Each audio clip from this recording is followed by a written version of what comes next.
And auto expert Matt Joseph joins us now with some of his own tips for used car shopping. Hi, Matt. Good to see you. So I guess if you're going to buy a used car, you really need to do your research. Yeah, there's research and there's research, which is going up on the web and reading blogs probably doesn't do it. You probably want to go someplace where there's some knowledge and authority. I recommend the science magazines because they're not existing solely on automotive advertising as the car magazines are. And they tend to be much more realistic in reviews. Talk to owners of cars like the one you're considering.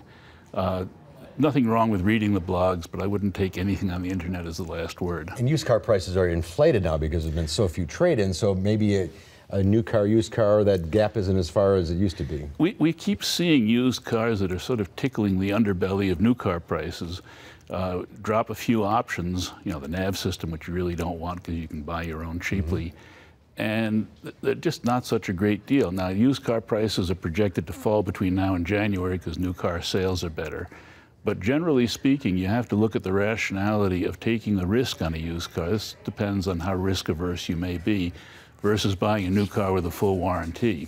And speaking of new cars, sales are up, and the UAW is now negotiating contracts with GM and Ford. Well, GM is settled. GM is settled. Ford looked settled, but we recently, just today, found out that Local 900 in the Detroit area, which is 3 plants, including the Focus, turned the thing down by about 1.5%, and the whole contract is sailing at about 0.5% over 50%. So that one may go down. It's a richer contract than GM's, and too. A lot of concessions by the workers. A lot of concessions in the past that were not recouped in this contract. The big thing is that the old cost of living increase is gone, as is the pattern bargaining. You break one company, then you get the same deal out of the other two. Chrysler's hanging on for a much better deal. And instead of the cost of living, you're getting things like signing bonuses and cost of living payments.